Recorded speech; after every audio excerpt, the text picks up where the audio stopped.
Hello dear friends. Welcome all of you back to Lytudiep channel. It's so cruel and bitter for Diep. She could have had a better life. A brighter future without James. At least she still has Nee.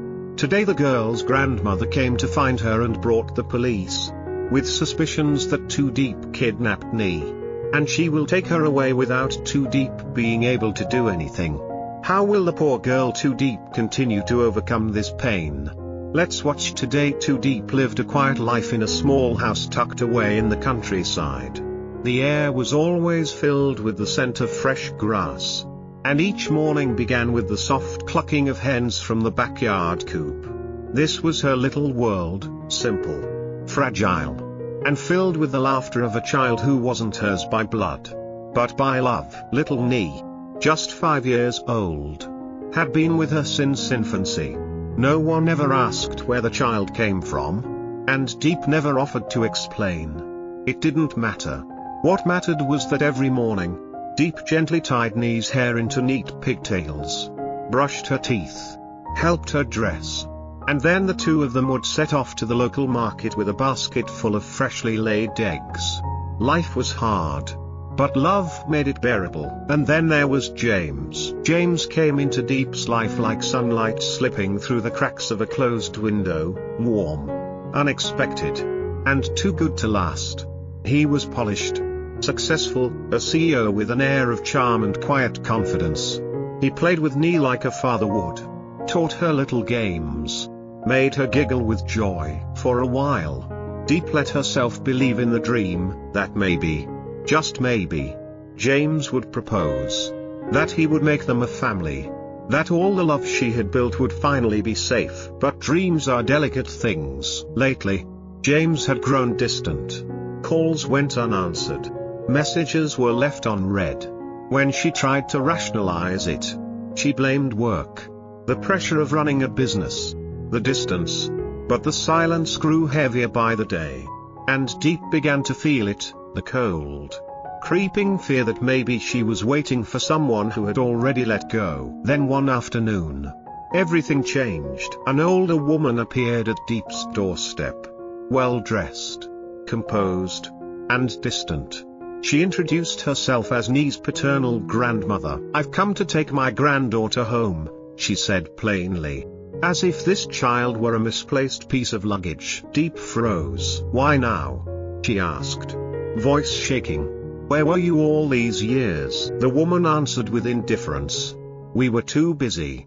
There were too many things going on. But now we're ready." Ready? She laid down evidence of a 100 million VND bank transfer. "There will be another 200 million, she said, "if you help us take the child quietly. No one else needs to know." Diep couldn't breathe.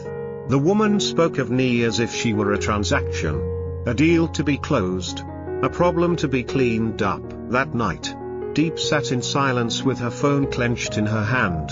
She called James, over and over again. 10 times. 20. Each time, the same cold, automated voice greeted her. "The number you have dialed is currently unreachable." Her hands trembled.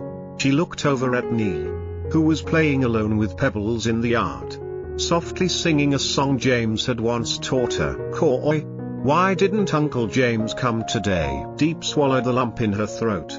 "He's busy with work. Sweetheart, do you think maybe he doesn't love me anymore?" Her heart shattered. She forced a smile and kissed the top of Nee's head. "No, baby. He loves you very much. He's just very busy." But deep down, she wasn't so sure anymore. The next morning, they came again. This time, the grandmother brought the police. "We have legal documents," one of them said. "The child's biological family has the right to custody." Diep fell to her knees. She begged. She screamed. She clung to Nee with both arms like a mother shielding her child from a raging fire. "Please, please don't take her. She's mine. I raised her. I fed her. I loved her. I am her mother." But the law didn't care about love. They pried Nee from her arms. The child cried out, kicking, reaching back for the only home she had ever known. "Coy, don't let them take me.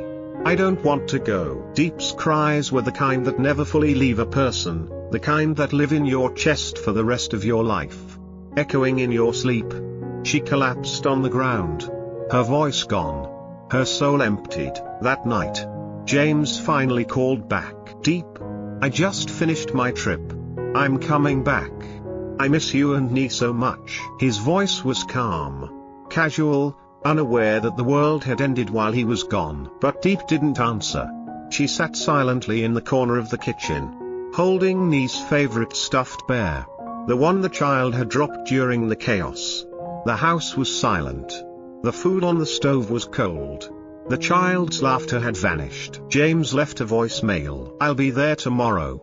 I promise. We'll fix everything. But there was nothing left to fix. Love, it turns out, is not always enough. Not when the law sees only blood. Not when the man you waited for waited too long. Not when the person you needed the most left you unanswered in the moment you needed them most. Diep had lost everything, not because she didn't love enough, but because she loved alone. And now, even if James did come back, there would be no one waiting.